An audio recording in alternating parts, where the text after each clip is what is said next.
Well,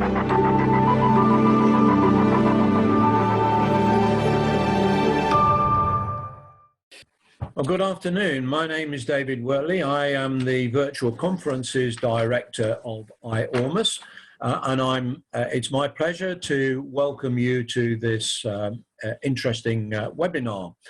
Before we start, I'd just like to say a few words about IORMA and what the objectives of this webinar are. The IORMA Consumer Commerce Centre it's a neutral resource for businesses and government that recognise the need to understand and respond to the ways in which the 7.8 billion global consumers are changing. And they're changing in the products and services they want and need and the ways they want to obtain them. And these changes are happening globally, driven by developments in society, in business, and in technology. Now, before I hand over to our moderator, Juliana Olayinka, I would just like to cover a couple of housekeeping points. Please, we do welcome your questions at any time. All I would ask is that you use the Q&A button to ask your questions, and Juliana and all the panelists will be able to see those questions, and they will be dealt with as many as possible before the end of the webinar.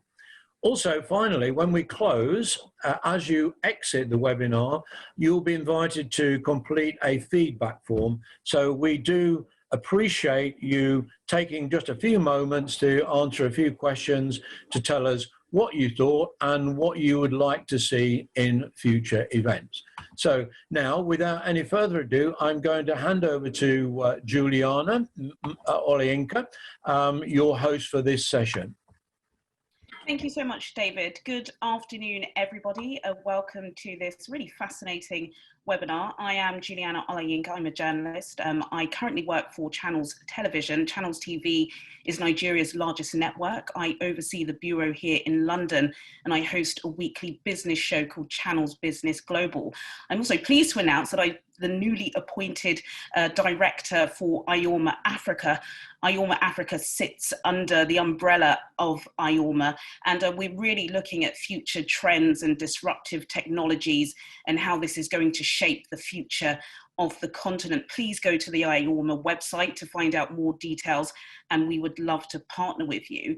Jane Calvert-Lee, who is the External Relations Director for IORMA, has asked IORMA Africa to team up with her on this really exciting webinar, and there will be more of these events in the coming months, so do stay tuned.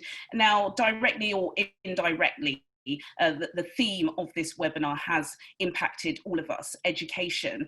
I think distant learning has, of course, always been a part of the education landscape, but particularly during this pandemic, the fact that most or all universities and colleges and schools around the world have adopted distance learning as a means of educating their children has really caused, I would say, some challenges, some opportunities, and we really want to discuss the ways forward with our esteemed panel today. I'll introduce them all very briefly. First of all, I'd like to introduce Shoba Purushothaman.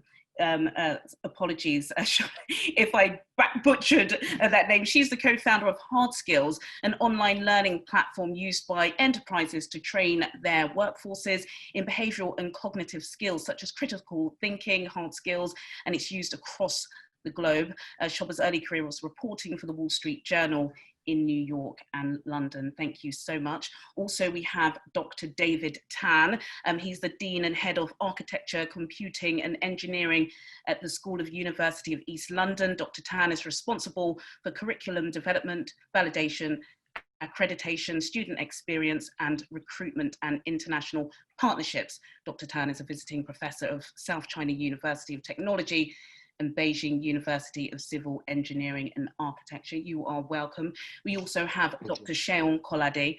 He is a senior lecturer in strategic management and marketing at De Montfort University in Leicester in the UK. Seun's research activities cover the broad areas of transformative entrepreneurship, social capital, and SMEs innovation in turbulent environments, agricultural innovations, and post disaster preparedness. Thank you so much for joining us.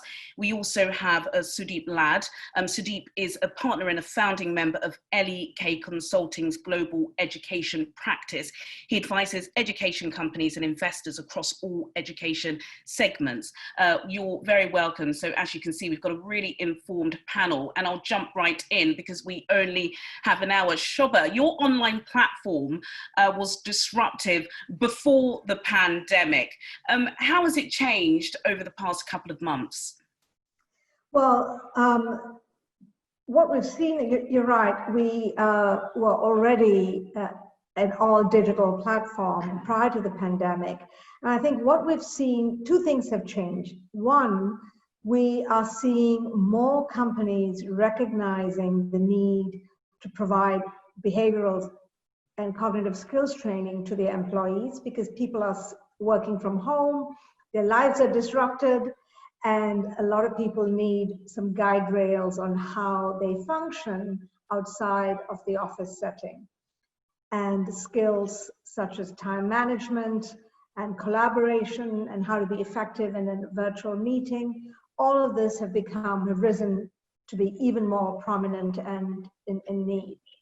That's one. But the other thing that we're seeing, and I think, is that the focus now, because everyone realizes online learning, whatever category it is, whether it's K-12, academia, or workforce training, people really need online learning to work. And I think up until COVID, for a lot of people, online digital learning was, hey, have I checked that box? Do I have a solution? But now when you are dependent on it, it really is important. So I think we are starting to see a lot more people, parents with their kids, lots of people, we all know parents who are now paying a lot more attention to what type of online learning is the quality. And we see that happening with our customers. And we see that happening with consumers are becoming a lot more discerning. And I think this is a really, really good development. I'm sure, Shoba, you've seen an increase in client interest in your services, but have you seen you yourself having to improve some of the capabilities of your software to make sure that it's more user-friendly? Has it also been a challenge for you? Well, we have been entirely digital, right? So that was not, that has not been a challenge. What we have had to change, so our customer base has grown. It's exploded since COVID, and we're seeing 6 times the amount of throughput of learners on our platform. Now, what we have had to, in recognition of the fact that a lot of people are needing greater support, what we've seen is part of our product is a webinar, is an online webinar where we provide a discussion forum for the learners while they're going through the training. The discussion forums have become really very, very vibrant, and the type of questions that people are asking magnify the challenges that people are facing. And so we've had to really cater to that demand. So we've had to change, and that's been a positive change. It's highlighted many aspects of the product that we can bring forward. And we also had demand from our clients to specifically provide some training for work from home situations. So we rolled out a new product, and I think that was a change for us because you're in the television news business, so you understand that producing content is not trivial, and we produce content that's in Netflix quality content, and they are professional productions. And so we, for the first time, managed to produce some content entirely under lockdown ourselves. So that was an exciting rethink of how we do things. And so we launched a product called Shift for customers who need a product for work from home training. Absolutely. Things like resilience, etc. Yeah, so you found yourself engaging more and tailoring to people that perhaps were not used to using online digital platforms for education before. Dr. Tan, I want to quote something for you. A third-year midwifery student at Middlesex University said, "I found remote learning quite hard. I feel like there was a lack of communication from the university and there wasn't much support online. My classmates would often have technical difficulties and it was hard to get used to." Is that a familiar quote from a university student, do you think? Well, I would say no, because every individual student would have different experience and every university would have different experience. When we talk about online learning, obviously it's a very quick, swift shift from what we are used to the classroom teaching to online learning. But obviously it's not just, shifting materials there, everything put online. It really is an investment of technology and the way of teaching and the actual time and resources invested. So I guess in some cases, maybe that particular students did not have good experience. But in my own university, and we have started online teaching from the 18th of March. And I must say it has been very successful. And yes, in some cases, if the students, for example, in a remote area with very poor Wi-Fi connection, or they even had, did not have the right equipment, some of the students might be, to be quite honest, not be able to afford the typical equipment required, then yes, they would have an issue. And so we must admit that. But in general, in what I have seen in my own school, we have 3,500 students in all the different areas in my school. The general feedback is very good. And one student I remember sent a message to her supervisor saying, this is actually very interactive. I'm really, really enjoying it. And actually, it's even better than classroom in some ways. So can you explain to us what would a classroom setup be like between a professor and their students? Were they having daily interactions? Can you explain what the online process is like? Yeah, it's a different combination of different forms. I mean, we use an online platform, multiple. We use, for example, Teams to have a conference type of meetings with all the students. And then we can also have the individual rooms, individual kind of tutorial type of discussions. And that is live. And then we could use our own virtual learning environment software and have some of the interactive lectures recorded, which will then be made available to the students. And students really, one of the things that COVID-19 has done really is that it has accelerated the technology investment. It has accelerated what we wanted to do before in a much quicker way. And for example, in the normal working time, we will be able to be available. We can call the students at any time. Students can actually call the tutors, and management can call the staff as well. So the communication in that sense actually is more efficient than normal. You don't necessarily always have to make a formal meeting. I use mobile phone much less now because I can use the platform to call staff and students. Yes, that's an interesting point there. I've got to say the National Union of Students here in the UK said 27% of 8,000 students that they surveyed were unable to access online learning. I want to bring you, Dr. Collade, in on this because digital poverty has remained a major challenge for online learning. The Bill and Melinda Gates Foundation said that the pandemic has thrust 37 million more people into extreme poverty. And over the past 20 years, we know extreme poverty had actually been reducing. If you're in extreme poverty, how are you able to use a laptop? How are you able to share a laptop? And this isn't just in the developing world, in Africa and Asia. We've seen this here in the UK. This is a huge obstacle, isn't it? Absolutely, absolutely. We are very mindful of that. And even, for example, in my own school, we actually Dr. invested. Tan, I actually was addressing that to Dr. Colliday, but please finish this and then I'm sorry. Please finish what you were saying and we'll go on to Dr. Colliday. It's actually a good point for me to remind everybody, please use the chat box and the Q&A box to put your questions to our panelists, but please continue, Dr. Tan.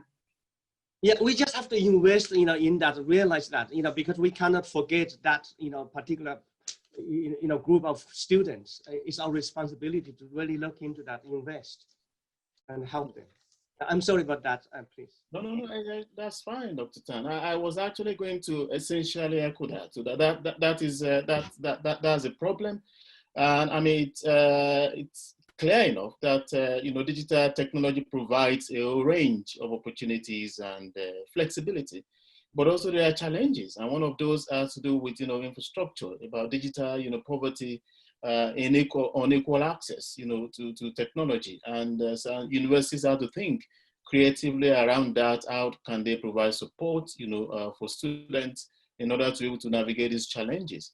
But also I think like Dr. Tan has said earlier on, so there is also a wide range, of access and content that are available not only in live sessions, which is one of the options, but also pre-recorded, sessions as well, that gives students, that opportunity and that flexibility, so that it doesn't have to be at a particular point in time, that you can access it, at another time, as you choose. Of course, the pandemic has exacerbated the challenge of unequal access, but I think there's a room there for universities to think creatively, certainly with regard to the flexibility. Students do not have to necessarily use their own resources. If the pandemic is not there, they could go to the library, for example. But also, I think there are also, like I said, content that are put in virtual learning environment that do not require, very heavy kind of investment in terms of broadband, for example,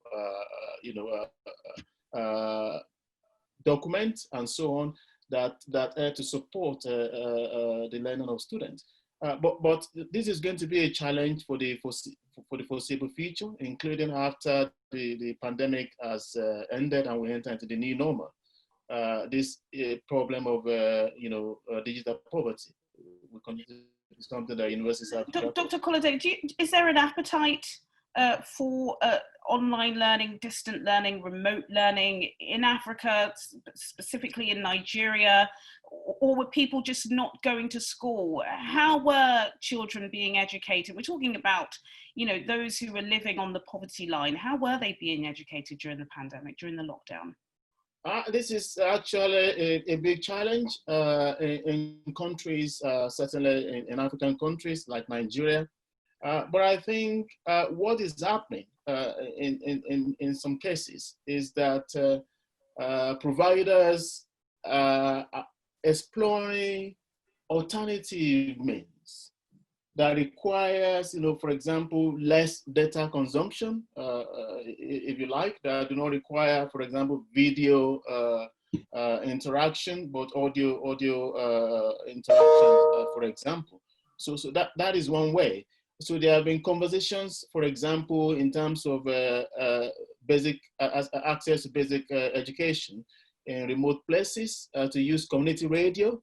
And that is not something that is new. It's something that has been used actually before the pandemic.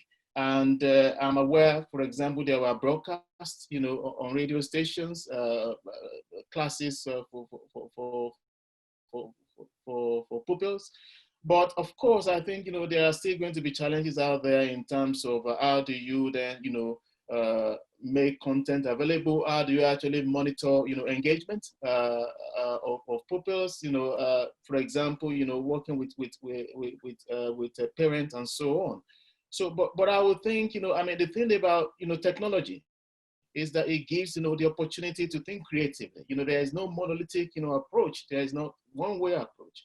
And there are cheaper ways of providing this content, and I think, and there are progress, there are development in these areas, certainly in African countries, and beyond that, beyond the basic education sector, there's a very strong appetite actually for online learning. I want to discuss this appetite. Let me bring in Sudeep Ladd from LEK Consulting, because of course, Sudeep, I know you've done extensive research, particularly across Africa, across all age groups in public and private sector education. I know you're not Bill Gates, but did you see the pandemic coming? Was the research suggesting that the demand for online education in Africa and beyond was en route? Yeah, that's a good question, Julia. And before I get into it, you've made a good introduction. I mean, as one of the largest education advisory team, we advise, in clients in across 80 to 100 countries globally, doing about 100 to 120 education advisory projects in a year. And I must say, I mean, increasingly, more often than not, I mean, most of our boardroom conversations with clients are around technology or online learning. So, I mean, to your question, this was a burning topic even before COVID. But what COVID has done, COVID has clearly proven to be, world's biggest experiment of online learning. And there were few takeaways based on what we see. I'll quickly talk about that, and we can get to other questions that you may have. Clearly, I mean, the adoption of online or the preference of online has increased, partly because there were no options, and partly because a lot of freebies in the form of websites, content was loaded onto students, right? In general, what we noted, and we do tons and tons of survey with universities, schools, as well as with students, those who had started on a digital journey way back, 1 year, 2 year in advance of COVID, saw a lower disruption in the learning. In fact, in some of the cases, the study hours increased for students, right? Because it's all about self-learning. However, despite this, the satisfaction levels of students were quite mixed, right? Because it was all ad hoc movement and overnight movement to Zoom calls. And most of the issues that we saw were around 2 or 3 things. First, issue which students or university stakeholders identified was around teachers and teachers' ability, their skills, as well as their material to be adept to an online learning.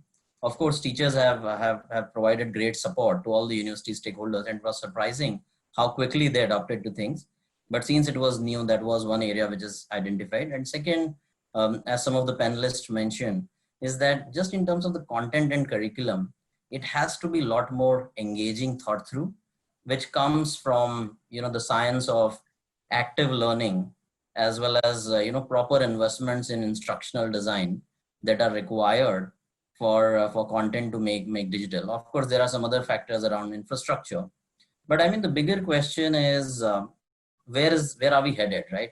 As we see, and this is through, first-hand surveys, a large number of students, at least in the higher education domain, prefer some part to be delivered in online mode, right? And the preferences are actually, overwhelming. About 60-70% of students want some form of blended learning. And this could vary from, 20% done in online mode, 40%, all the way up to 60, 70, 80%. The second thing is one needs to be very careful about the student, right? And the student types are also evolving in the world that we are living. On one hand, you have school leavers who prefer a traditional education. For them, the mix has to be more towards classroom, while there is a large proportion of working adults, more in African context, where the access to higher education has been very low historically. There, for working adults, in fact, online offers a great win-win solution of convenience, affordability, as well as access. Thank you, Sudeep, for that. I actually wanted to speak about you mentioning the preference for blended learning, and I'd like to throw that out to the panel. Do you think then the preference for blended learning is more likely to come from university students who do have hectic lifestyles, or who does have to, you know, work a second job, or, you know, juggle childcare? When the children are younger, do you think that one-on-one interaction with their teacher is more important? I'd like to throw that out to the panel. Yeah, I think I'll touch you. upon before maybe, you know, I'll let David take up. But you're right. I mean, in K-12 or in school going context, technology is more at the helm of teachers as opposed to students, right? So you will see a lot of use cases emerging. And now that teachers, I mean, for the last 6 months, teachers have actually tasted the benefits of, you know, some of the online stuff for administrative. So even if they don't substitute the learning hours with you know, from classroom to online, they will see a lot of benefit in administrative stuff around attendance, evaluation, assignments, you know, even pre-reads, those kind of things. And you will see that happening more as opposed to replacement of classroom hours. Thank you, Sudeep. Yeah, Dr. Tan. Yeah. I agree with Sudeep. I think it's very important. That's a very important question. And firstly, there's a staff teaching methodology, educational way of doing things. And you know, student, obviously we can invest and make the experience of online learning as well, as good as possible. But, you know, I must say it's not going to substitute the actual multi-dimensional real face-to-face kind of teaching, particularly when you have, in my case, in my school, for example, we have field courses, we have laboratories, we have studios, and we have workshops where you do need that hands-on experience, and which will then enable students to learn quicker. In the pandemic situation, of course, that cannot be done. So what we do, we have to invest a lot of resources there to make that experience as close as possible to the real experience. So what we do in my university, for example, we adopted a so-called due delivery.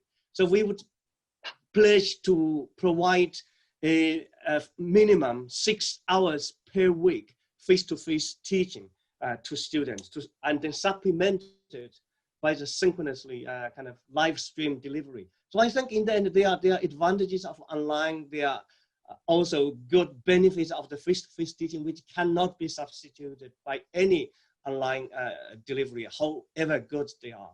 So we have to be practical. Absolutely. Can I add to that? Oh, yes, please, Dr. Kolade, and then I'll come to you, Shoba. Add to what Dr. Tanner said, and I think actually this is one of the positions, this is one of the areas in which traditional universities are in an advantageous position compared with the massive open online platforms, because they are better positioned to offer this blended learning, and the future is blended learning. You're not going to see the abolition of physical space, but the kind of complementarity that are involved. Are you sure we won't see the abolition of the physical space?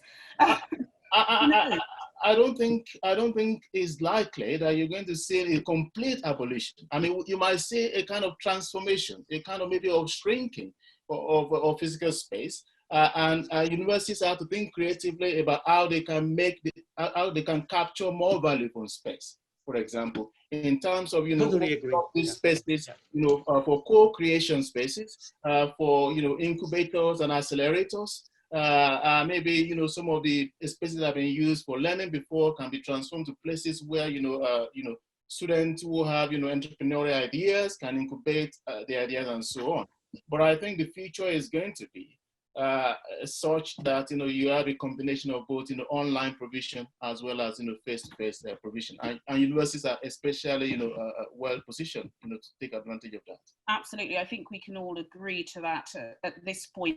We've got some questions in the box which we'll come to shortly. I want to ask you, Shoba, because we spoke about it was, I believe, Sudeep that spoke about the creative environment and making the online learning space more engaging. You've been in this space, hard skills have been in this space before the pandemic. You mentioned creating engaging content. What else have you had to do? Have you found the technology difficult to cope with the demand? How have you had to transform what you had pre-pandemic to deal with your new customer base? Well, actually, there were two things that Sudeep said that really hit a chord with what we're trying to do, which is he talked about the science of active learning, right? And the creative part. And I think that is really such a powerful and very underappreciated aspect of online learning, of any type of learning, right? There's the pedagogy is critical. And it's not a simple case of taking pedagogy from an in-person classroom physical setting and thinking by pointing a camera, that's going to solve, because it doesn't translate. So I think I just wanted to acknowledge it's about the creative eye, and it is about the science of learning. And I think one of the things that got us as our background as founders is from the media and content technology space, not the education space. And the gap and the market opportunity we saw was so much of online learning really is just a camera pointing at a talking head. And as we've learned in the last few months, there's only so much of one-way broadcasts and webinars that you can dial into, right? And so I think that is something we feel really has been validated now, because people really, there's fatigue. And I think we have, we're doubling down on the creative strength.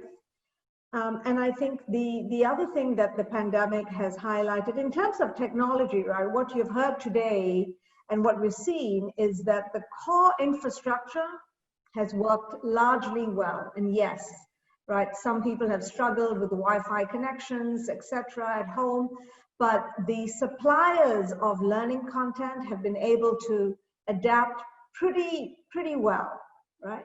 So I don't think that's been an issue for us in terms of creating the content too. We found creative technology has also advanced by leaps and bounds, right? So it's possible to do a lot more today without the 20 people in your lighting team and 50 people in your sound team. The technology has improved dramatically, right?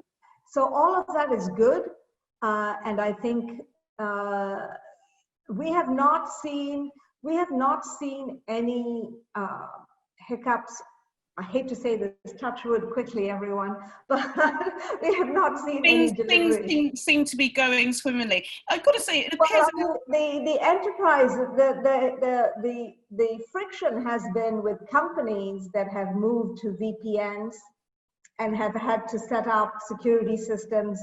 And so a lot of them have blocked external websites. So, there was a little bit of a hiccup initially from employees switching from a work infrastructure to home. Yes. But I think that's been ironed out. Yes, of course. I've got to say, it appears as if our two academics here, Dr. Colliday, Dr. Tan, are pretty enjoying having the students, partly away from the universities. But what about the social aspect? What about the social aspect learning amongst your peers? We've got a question here actually about that in the chat, and you learn from others, don't you? I remember being in university and somebody has an answer that's better than mine. You learn from that. Is that not going to be missing? I wonder, and this could be a philosophical question, when these youngsters graduate or go into the workplace, what skills are they going to have when it comes to interacting with your peers? It's such an important aspect of learning, surely. I'm throwing that out. Yeah, it might be a philosophical question, but it's a very, very important one. And as I said, the student part of the university life is really that interaction between the peers in what I call in a multi-dimensional kind of space, not just a 3D.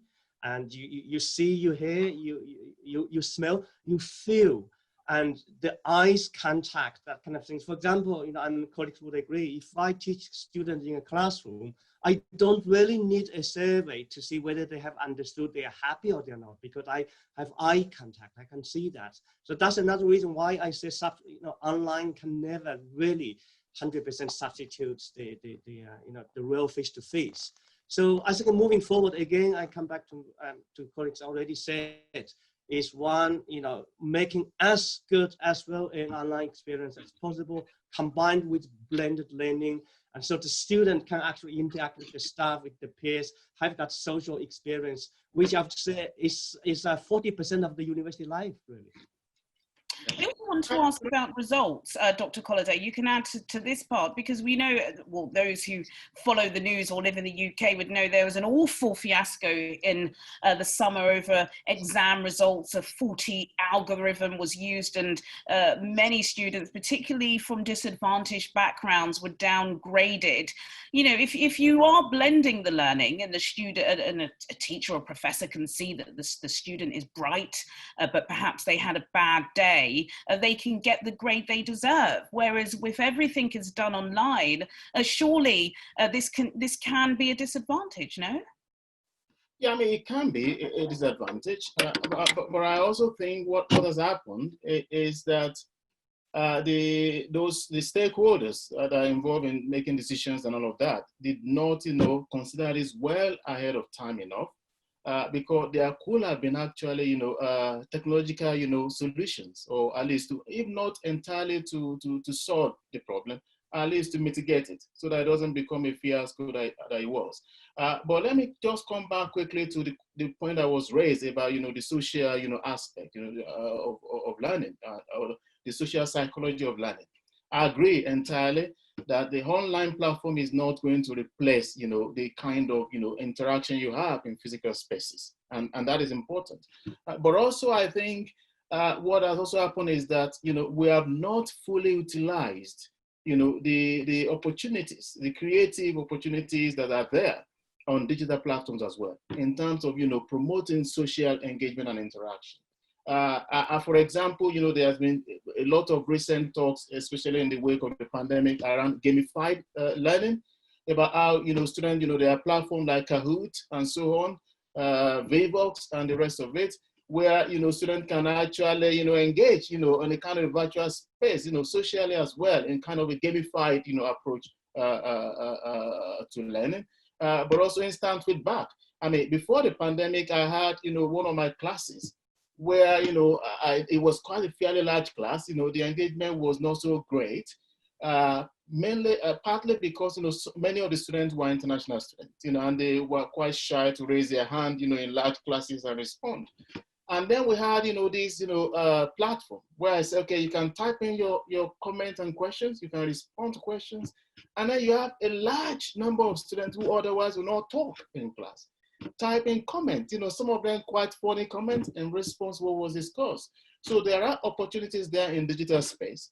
That is not going to replace what needs to happen in physical space, but there are opportunities that can be, harnessed and looked at.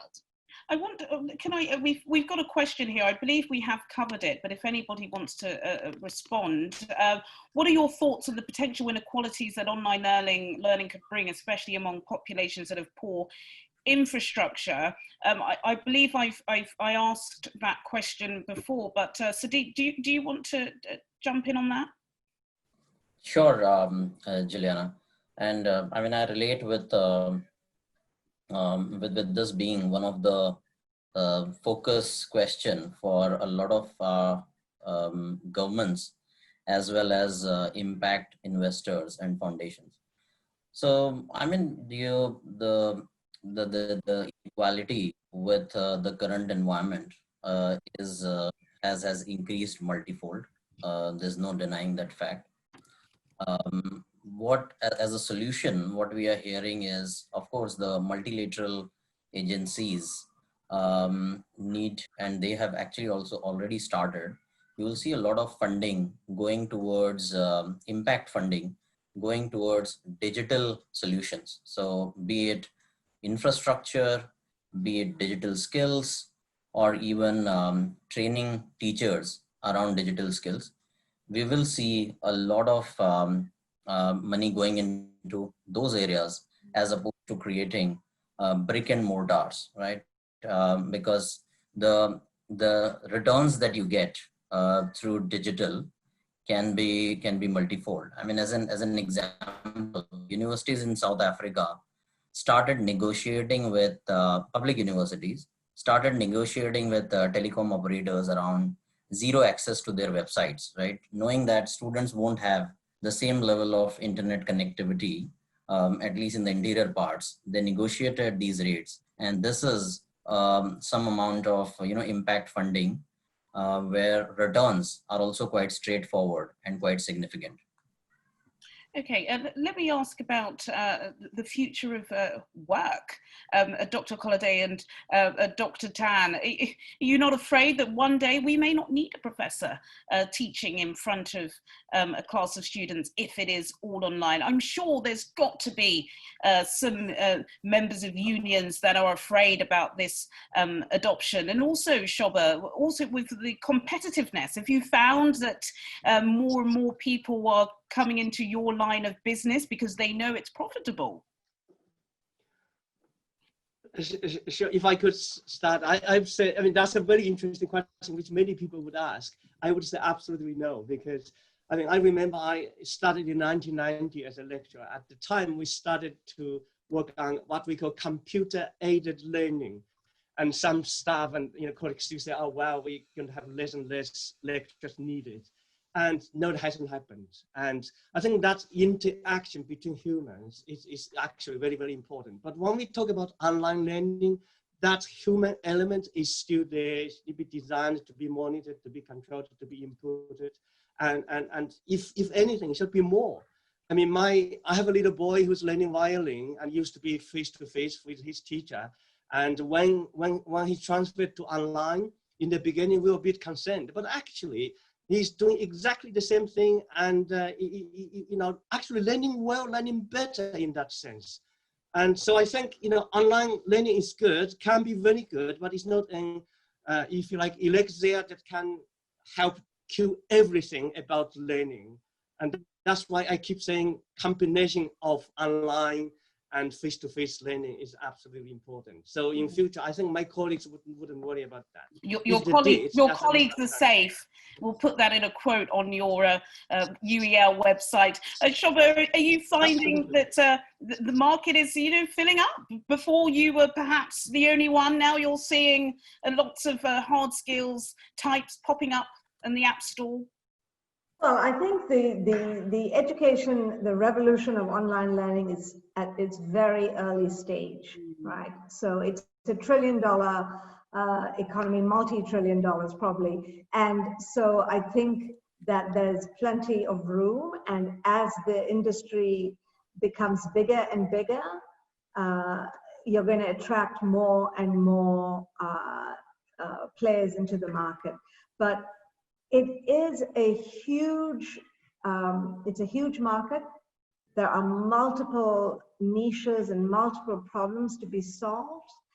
And I think it is important to differentiate yourselves. And that's what we're focused on. We're really focused on filling the gap that our customers are facing. And I think, just to draw the line with the universities, I'm not sure it's online learning alone that is the challenge for the university market as far as the future of work is concerned, right?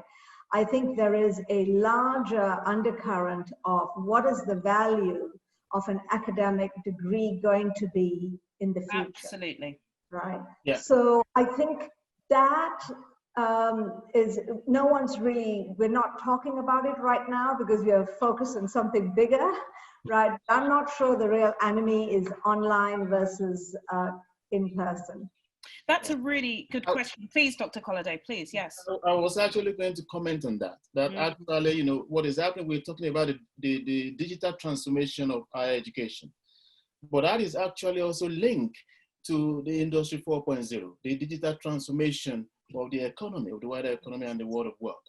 A report by the World Economic Forum actually showed that between 2018 and 2022, about 75 million jobs will be lost as a result of digital transformation. But also within that same period, about 158 million new jobs will be created. So what you have then is a net of about 58 new jobs. So in that same report— Can you tell us some of those sectors? What are the sectors that you're referring to? I mean, so some of the sectors that are going to be heavily affected, there have been new opportunities for data analysts and scientists, for AI and machine learning specialists, for big data specialists, for information security analysts, and so on, but also for those who are in the creative industries, in those sectors in which you cannot really automate, that are difficult to automate. So there'll be new opportunities in those areas as well. So but essentially what has happened is that by 2022, at least 54% of employees will require reskilling or upskilling. So this is actually an opportunity there for traditional universities to position themselves as those, not only those catering for, the usual sector, which are, school leavers and so on, but also engage, proactively in planning for the re-education and reskilling of the workforce. But in order for that to happen, of course, universities have to do things differently. There needs to be also retraining, of staff and so on. But yeah, there are opportunities there in terms of the future of work for universities to step in to new territories, to capture that market.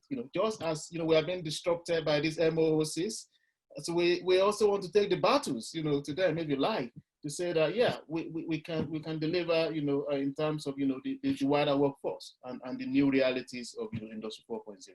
Yes, digital transformation 4.0. Thank you for that, Dr. Colliday. We're running out of time, so I would like to get each panel member's final thoughts on the future of education and, looking at the entire globe. Shobha made such a great point. It's such a shame it's towards the end, really about, whether or not your degree is going to have any value. Let's start with Sudeep there. What are your final thoughts on what we can expect or should expect over the next coming years, which is a little bit long, but yes. Sure, Juliana. What we believe is that you'll see multiple models emerging, right? At the same, universities will need to reinvent themselves, but clearly they are not out of the business. There is value in what they do. Of course, they have to embrace technology to enhance their offering as and when relevant. You will see pure play online models getting much more acceptance, right? Currently, one of the bigger problems is that in emerging markets, even the acceptance is much lower. So you will see that building up, and there is a customer segment out there which just wants pure play online learning. And at the same time, somewhere you will see models converging in some context where you see blended or what you call as OMO, which is online merges with offline kind of models emerging. So you will see an ecosystem which embraces technology and remote learning to various extents, depending on the context and on the customer that we are the student segment that we are talking about. Thank you, Sudeep. Shobha, please, your thoughts. I think you're going to see a lot more collaborative models, and to pick up a little bit on what Sudeep said, and I see the corporate market, employers essentially becoming a lot more proactive in engineering the kind of talent they need. And so you're going to see partnerships with, I think, the education industry, both the academic industry and in corporate learning as well. We're seeing employers becoming a lot more proactive and rewarding. I think this whole idea of lifelong learning is here to stay, because the shelf life of skills in the digital world is getting shorter and shorter. So I think it is a very exciting time. I think we are really at the early stages of innovation. And I think given the big part of the topic here today, innovation in any industry, whether it's healthcare, whether it is the movie industry, whether it's the auto industry or financial services or education, innovation typically almost always comes from not from incumbents, but from new entrants, right? Absolutely. So I think that's something that everyone needs to be on the lookout for. Yes, I've got to say it's a great time to be an online learning platform business owner, Shobha. You've done great there. Dr. Tan, your thoughts? Oh, Dr. Tan, you're on mute. Yeah, I mean, this particular pandemic has obviously accelerated the online learning has been successful. I think that will enhance the university's relationship with students. I mean, our top priority in the universities is going to get our students employed, have that latest skills in the Industry 4 era. And so we work with employers. It's important to actually do that. And so they are future-proof, the skills they learn. And also so they have to come to campus to learn that social skills, emotional intelligence. It's not just about technology, but at the same time, I think Dr. Colado was right. We need to actually review the courses, artificial intelligence, analytics, cybersecurity. We, for example, have cloud computing and all of that, really to prepare the students for the future. Thank you, Dr. Tan. Dr. Colado. So thank you. I would just add to what Dr. Tanner said that, of course, I agree with so the universities have to reinvent themselves. The university of the future will be, more of a university that is more collaborative, and the UK government has taken a lead in that in terms of encouraging university, industry collaboration. I think we're going to see more of that, in terms of, what shapes the future. But also I think actually that the pandemic, in a sense, has been a blessing in disguise, because it has helped universities, to engage more actively, more urgently with something that is already underway anyway. And I think, they will have to be a lot in terms of, changing, revising curriculum, introducing new content, and responding to trends out there in industry. Absolutely, I've got to agree with all of you, particularly that the online is merging with offline. Pretty insightful information given by Sudeep. We have a couple of minutes left. Before I hand back over to David Wortley, there are two questions here. I would like to throw them to the panel if I can. Adnan has asked, what is the limitation of online learning? Is it affordable for everyone interested in social upgrading? Shobha, you should be great on that. Well, there are a lot of options, right? There are a lot of free options, and so I do think that the access to learning content is incredible today, from a both option as well as choice and option, as well as topics, as well as the different genres. So I do think, does everyone have access to the best learning content? No, because that's not how the world works, right? But is everyone's shot at getting access to learning content better? Absolutely. Yes, yes. So I think that's a big step in the right direction. Thank you for that. Last question here from John. Online AI-driven digital human chatbots are increasingly impacting the commercial sector. Does the panel think that it's likely to be so in the learning sector, whether within business education or academic education? Sudeep, you're nodding your head. You can do that one for us. Sure. Yeah. I mean, there's a tremendous power that can be unleashed by what technology can do towards learning outcomes, in terms of teasing out where students are spending time, delivering very personalized material to them, and all of them that can happen without having to do with a lot of humans involved in that, right? Not to say that you can completely replace. Human touch is absolutely necessary in anything of quality we are going to do with in terms of achieving scale. But you will see, in fact, in some of the universities, it has already started happening. And this is not just about classroom learning, but it starts all the way from when you acquire a student, right? From there on, chatbots are selling, right? Consultative selling of courses by just looking at the profile of students. So we will unleash a lot of power even in the learning sector, thinking from or taking cue from what other sectors such as e-commerce, ride sharing have done with use of technology and AI. Thank you so much, Sudeep there. Thank you, guys. Thank you, Shoma. Thank you, Dr. Kolade. Thank you, Dr. Tan. Thank you, Sudeep. It's been a great discussion. Just an hour. I think it's just the right time before we all get bored and start snoozing off. I've got to quote Shoma by saying the revolution of the online learning space has just begun. I think that really is succinct and kind of summarizes all that we've just been saying. I'm going to hand back over to David Wortley, and I hope you've all really enjoyed this discussion. I certainly have. Thank you all so much.